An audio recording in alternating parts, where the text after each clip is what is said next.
Alors, salut à vous, bonjour, j'espère que vous allez bien, j'espère que vous allez tous très bien.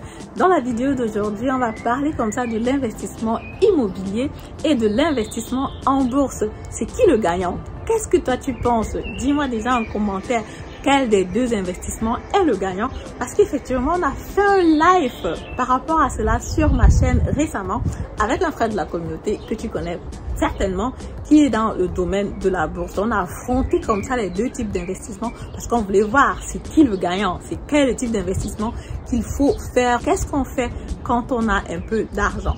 Avant de commencer, donc, je vais donc dire que le cycle de l'enrichissement, naturellement, il est le même. Même pour tous les Africains arrivant ici en Allemagne, moi, je vais dire donc comme ça, le déroulement classique comme le mien. Tu arrives d'abord en Allemagne, tu pars dans les cours de langue, tu pars dans les études, tu travailles, tu épargnes, tu te fais une bonne santé financière, donc je veux dire tu n'es pas à la chauffe ou quelque chose comme ça, et après tu as la possibilité donc de te lancer sur un type d'investissement. On commence déjà à toucher son premier salaire, on ne sait pas très bien où investir. Il y a beaucoup de types d'investissements. Il y a les parents qui appellent, ils disent investir au pays. Il y a les parents qui disent achète le terrain ici, on dit construis ici. Tu peux par exemple te dire qu'est-ce que je fais comme investissement? Est-ce que tu choisis l'investissement en bourse? Est-ce que tu choisis l'investissement immobilier? Pendant le live, on a abordé comme ça ces deux thématiques là pour voir effectivement laquelle des deux est la meilleure. Est-ce que si toi aujourd'hui tu as fini avec tes études, tu travailles déjà, est-ce que tu t'es déjà posé cette question là? Est-ce que tu sais déjà dans quel domaine tu as envie d'investir? Dans la vidéo d'aujourd'hui, j'essaie comme ça de t'apporter des éclaircissements par rapport à ça. Si tu as raté le live, si tu veux voir la longue version, tu peux regarder le live en bas dans la description. Et moi, je te dis à tout à l'heure après l'intro.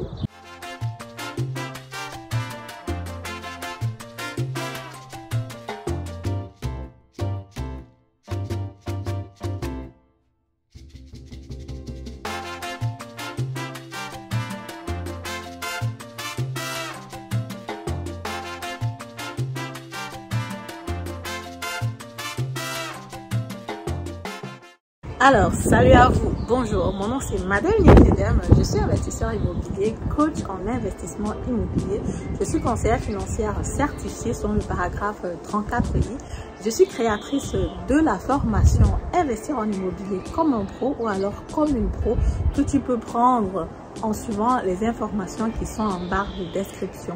Alors, sans plus tarder, on va aller sur le vif du sujet. À toutes les personnes donc, qui sont ici en Allemagne après les études, quand vous travaillez, ce que je conseille naturellement, c'est d'épargner et de se lancer sur un type d'investissement. L'investissement immobilier, l'investissement en bourse, est-ce que tu t'es déjà posé la question de savoir où est-ce que tu vas investir? C'est peut-être le moment de te poser la question, quel type d'investissement est-ce que je fais? Si tu restes là tout simplement, tu gardes ton argent en banque, l'inflation va te bouffer ton argent. Donc du coup, pense à un domaine où il faut que tu investisses. La vidéo aussi est là pour t'étayer un peu et éventuellement pour t'aider à prendre une décision. Le premier point dont on a discuté naturellement dans ce live, c'était déjà l'accessibilité à ces deux types d'investissements. Est-ce que c'est plus facile d'investir en bourse ou alors est-ce que c'est plus facile d'investir sur l'immobilier? Dans le live, on en a parlé clairement. Avec 10 € déjà, tu peux déjà te lancer sur l'investissement en bourse. Avec 10 €, tu ne peux pas encore te lancer sur l'investissement immobilier. Si tu as 10 € et tu es étudiant, tu ne travailles pas encore, voilà, ça va être compliqué. Les conditions pour se lancer sur l'investissement immobilier sont un peu plus difficiles, c'est un peu plus rigide quand tu veux investir sur l'immobilier que quand tu veux investir en bourse. Quand tu veux investir en bourse, il suffit naturellement d'avoir déjà un salaire, ton épargne, de l'argent. Même avec 10 € par mois, tu peux déjà te lancer sur l'investissement en bourse. Le deuxième point, c'est la compréhension de ces deux types d'investissements. Lequel des deux investissements est plus facile à comprendre? Moi, je dis toujours que vu que tu as été toi-même locataire, tu as toujours la possibilité de te mettre plus facilement dans la peau d'un propriétaire. Parce que tu sais exactement dont ton locataire a besoin pour être à l'aise. Donc, ce qui fait que du coup, l'investissement immobilier va être un peu plus facile dans la faisabilité. Tu sais quels sont les points positifs pour pour charmer un locataire, pour amener le locataire à prendre ta maison. Quand tu veux mettre une maison en location, quand tu veux vendre une maison, tu sais les caractéristiques qui sont importantes. Tu sais que quand toi-même tu cherches une maison, tu veux avoir, je sais pas moi, une grande salle de bain, tu veux avoir de la place à la crèche, tu veux avoir les moyens de transport à côté, tu veux avoir une école à côté. Bref, tu connais les caractéristiques qui sont déjà importantes.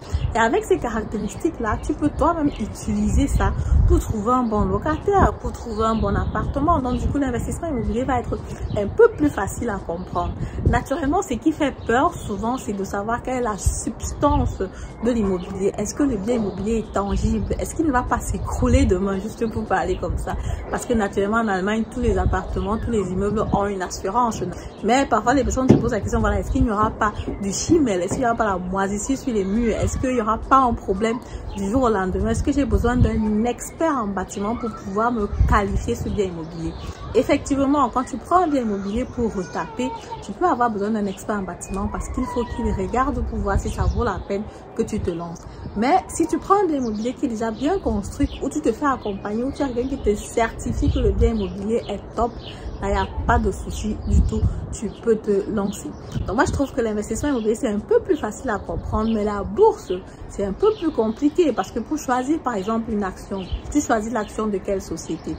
Pourquoi est-ce que tu choisis cette société-là? Est-ce que tu sais si elle a grandi? Est-ce que tu connais sa politique dans les détails? Est-ce que tu peux lire? Est-ce que tu peux comprendre son bilan financier? C'est clair que les bilans sont là, c'est ouvert, c'est transparent, tout le monde peut avoir accès. Mais est-ce que tu comprends les chiffres? Est-ce que tu peux te projeter sur le futur? Non. Est-ce que tu sais si la société va être attrayante encore? Non. Par contre, quand tu rénoves ton bien immobilier, tu sais que ça va plaire aux gens. Quand tu achètes un bien immobilier qui est bien placé, tu sais que ça va plaire aux gens. Mais pourtant, à la bourse, la compréhension, à mon avis, c'est encore un peu plus compliqué. Naturellement, tu as aussi la possibilité d'investir sur beaucoup d'actions dans la ETF, dans un paquet de plusieurs sociétés. Là, si une société tombe, l'autre la récupère et tout le reste, là, tu n'as pas trop de risques. Mais bon, c'est à chacun de voir le type d'investissement qu'il choisit. Le troisième point qui va donc être très important, c'est le capital de base. Est-ce qu'en investissement immobilier, on a besoin d'un capital de base? Si oui, de combien?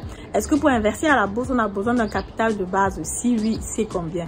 Naturellement, quand tu veux investir sur l'immobilier, que ce soit l'immobilier locatif ou alors résidentiel, tu as besoin d'un apport personnel. L'apport personnel, c'est un minimum pour couvrir les frais supplémentaires. Les frais supplémentaires, c'est donc les frais de notaire et les frais d'enregistrement au cadastre. Ça va donc différer selon les états. Donc, c'est déjà un capital de base dont tu as besoin pour te lancer. C'est vrai que parfois, tu peux faire un financement complet, mais bon, c'est aussi notre stratégie que les gens peuvent utiliser. On pourra en parler dans une autre vidéo. Bon, maintenant, quand tu veux te lancer à la bourse, est-ce que tu as besoin d'un capital de base? En principe, tu as besoin juste d'un montant mensuel que tu es prêt à mettre de côté pour épargner, parce qu'effectivement, il faut comprendre que la bourse aussi, tu vas mettre un certain montant de côté dans la bourse qui va être gérée. Donc, du coup, c'est un montant mensuel que tu vas devoir mettre de côté. Mais à la base, tu n'as pas besoin peut-être de 10 000 euros ou 20 000 euros comme ça. Pourtant, à l'investissement immobilier, si tu achètes un bien immobilier de 200 000 euros, tu auras besoin de minimum, voilà, si c'est 7%, 14 000 euros pour pouvoir déjà montrer au banquier pour que ton financement passe. Le quatrième point qu'on a aussi abordé, c'est la flexibilité. Lequel des deux investissements te donne plus de flexibilité? Quand tu investis par exemple sur l'immobilier, naturellement si tu achètes un bien immobilier résidentiel, tu n'es plus flexible. Tu as une belle maison, tu as un jardin, tu as de l'espace pour les enfants, tu te sens bien. Mais d'autre côté, tu n'es pas flexible. Tu ne peux pas te lever le matin et voyager par exemple, aller quelque part, faire ce que tu veux, changer de boulot facilement. Bon, c'est clair. Tu peux le faire, tu peux faire louer ta maison entre temps, tu peux léguer à quelqu'un, tu peux vendre ta maison, c'est possible, mais tu auras besoin d'un certain temps, tu auras besoin de 6 mois, tu auras besoin d'un an et tout le reste, surtout si ça s'agit d'une grande maison. L'investissement immobilier résidentiel, c'est un investissement que tu fais quand tu as déjà vraiment mûri ta réflexion et tu sais que tu veux rester dans le coin. Si tu n'es pas sûr de vouloir rester dans le coin, si tu penses que tu peux encore voyager, c'est mieux d'attendre encore un peu. Mais quand tu es sûr que, ok, je veux rester ici, c'est là où je veux travailler, c'est là où je veux que mes enfants aillent à l'école, du coup, tu peux te lancer sur le résidentiel parce que tu vas rester là pendant longtemps. Maintenant, avec la bourse, tu es plus flexible, c'est clair. Tu peux te lever du jour au lendemain, tu pars où tu veux. C'est aussi naturellement l'argument que mon invité dans le live a apporté que oui, s'il y a une opportunité à New York, demain, je me lève, je pars. Au Canada, je pars. Mais quand tu investis dans l'immobilier, naturellement, tu es un peu, tu es un peu limité. C'est clair que tu peux partir avec un peu de temps. il va falloir que tu organises, voilà, qu'est-ce qui se passe avec ton bien immobilier. Tu peux naturellement déléguer, tu peux déléguer la gestion immobilière, mais il va falloir organiser tout ça avant de partir. Le 5e point, donc, c'est la discipline. L'investissement immobilier va te demander beaucoup de discipline parce qu'effectivement, tu vas prendre un gros crédit qu'il va falloir que tu rembourses à la banque. Et la banque ne s'amuse pas. La banque n'a pas le temps à perdre. La banque ne joue pas avec toi. La banque veut récupérer son argent. Donc, par expérience, les personnes qui investissent dans l'immobilier vont être plus disciplinées en matière d'argent. Ils ne vont pas investir, voilà, dans le Njambo, quand je dis souvent, pour taquiner les personnes qui sont sur la bourse. Parce que, voilà, l'investissement immobilier, c'est tangible, c'est sûr. Quand je paye mon argent, je sais que ça part sur ma maison, je peux toucher ma maison et je suis contente. Mais après, quand tu investis sur la bourse, bon, c'est volatile, tu ne sais pas où l'argent est parti, tu ne sais pas ce que ça fait. C'est un peu en l'air. Mais pourtant, avec l'investissement immobilier, avec le crédit que tu prends, tu vas te forger une certaine discipline qui va même t'aider dans les autres domaines d'activité. C'est pour ça que je trouve l'investissement immobilier tout simplement génial. Avec l'investissement en bourse, naturellement, tu vas être un peu zolala, tu vas être toujours flexible et aussi tu peux ne pas être discipliné sur le montant que tu vas mettre de côté tous les mois. Et ce serait vraiment dommage parce qu'il y a beaucoup de personnes qui investissent et quand la bourse chute, qu'est-ce qu'ils font? Ils paniquent et ils vendent. Et quand ils ont vendu, ils se rendent compte qu'ils n'arrivent pas à avoir les gains qu'ils auraient pu avoir. Ils avaient attendu ne serait-ce qu'un peu. Donc, ils n'ont pas vraiment forcément la maîtrise de soi. C'est clair que c'est compliqué. Parce que moi, j'écoute souvent certains podcasts de la bourse où on dit oui, quand les marchés sont en train de chuter, gardez votre bourse, gardez vos actions et tout le reste. Mais qui va voir son argent chuter du jour au lendemain et ne rien faire? C'est un peu compliqué de ne rien faire. C'est vrai qu'on demande à chacun de garder son sang-froid. Il y a Warren Buffett, tous ceux qui sont investis dans la bourse qui disent comment ça. C'est un moment où c'est difficile, il faut garder son sang-froid. Mais est-ce que c'est facile? C'est pas facile du tout. Nous sommes tous des êtres humains. On est tous voilà, dirigés comme ça là, par nos pulsions. C'est un peu compliqué de se dire, ok, malgré le fait que les prix sont en train de chuter, la bourse est en train de chuter, je regarde comment mon argent diminue du jour au lendemain. C'est un peu compliqué. Le 6e point, donc, comme ça, c'est les impôts. Le jackpot de l'investissement immobilier, c'est que jusqu'à présent, selon la loi qui régit ici en Allemagne, tu peux acheter ton bien immobilier locatif, tu le gardes pendant 10 ans. Après 10 ans, tu as comme ça la possibilité de le revendre et tous les bénéfices sont steuerfrei. Donc, tous les bénéfices, tu as tous les gains sans imposition fiscale. Tu te rends compte? Tu te rends compte du goût de ça parce qu'effectivement après 10 ans quand tu vends le bien immobilier tu peux avoir tes bénéfices sans imposition fiscale. Tu prends l'argent, qu'est-ce que tu fais avec? Ben, tu fais ce que tu veux. Tu peux aller en Afrique, tu peux aller aux États-Unis, tu peux aller à New York, tu peux aller là où tu veux. Et si c'est une maison résidentielle dans laquelle tu as habité après 3 ans selon la loi actuelle, tu peux revendre naturellement et empocher carrément les bénéfices sans payer d'impôt là-dessus. Est-ce que c'est pas très cool? Mais pourtant, avec l'investissement à bourse, tu dois payer l'impôt sur le revenu. Chaque fois que tu as un gain à la bourse, tu dois payer les impôts là-dessus comme un revenu normal. Le montant donc où tu ne payes pas de revenus, c'est 801 € pour une personne, alors 1602 € pour 2 personnes. Et après, ça va crescendo. Tu as les montants où tu payes un certain montant de revenus qui va naturellement être en relation avec ton taux d'imposition fiscale ou alors ton Steuersatz.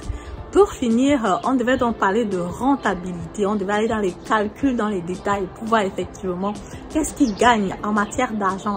Est-ce que c'est l'investissement immobilier ou alors est-ce que c'est l'investissement en bourse? Quel est comme ça le gagnant en matière d'argent? Ce jour-là, on a dû interrompre le live parce que bon, c'était déjà assez long. Mais sinon, on est en train de préparer une deuxième partie du live. On va aller dans la partie mathématique et voir effectivement c'est quel investissement qui est le gagnant. Mais ce que je veux vous dire déjà dans cette vidéo, quel que soit l'investissement que vous choisissez, même l'investissement en bourse, parce que ce jour-là, j'ai appris ça vraiment, c'est que là-bas aussi, il faut être sur le long terme. C'est pas le court terme. C'est que tu décides un montant que tu veux mettre de côté par mois, tu le mets par mois et tu serres le cœur et tu attends. Parce que quel que soit ce que la bourse est en train de faire, tu attends tout simplement, tu serres le cœur et tu te dis ok, ça va aller. Et tu pries, ou je sais pas trop quoi, mais tu attends, c'est sur le long terme. Donc ce qui est sûr, c'est que l'investissement en bourse, l'investissement immobilier, c'est pas la rapidité. On y va lentement, on y va sûrement. On veut avoir de l'argent, mais pas en se précipitant. Et il faut avoir une longue haleine. Aujourd'hui, quand j'écoute les vidéos, on parle beaucoup de discipline en matière donc, de développement personnel. la discipline, tu peux l'avoir en investissant dans l'immobilier parce que la banque va te discipliner. Et surtout ici en Allemagne, tu vas savoir comment te comporter. Tu vas mettre de l'ordre de façon automatique dans tes finances si tu investis dans l'immobilier. Donc voilà, c'est ce que je voulais partager avec vous. C'est clair, un type d'investissement n'interdit pas l'autre type d'investissement. Tu peux investir à l'immobilier et après tu investis en bourse, comme tu peux investir en bourse et après tu achètes ta maison. Un n'empêche pas l'autre. C'est à toi de voir quelle est la stratégie que tu choisis. Voilà, c'est ce que je voulais donc partager avec vous comme ça dans cette vidéo. Je vous dis comme ça, merci de m'avoir écouté et à très bientôt pour la prochaine vidéo. Au revoir.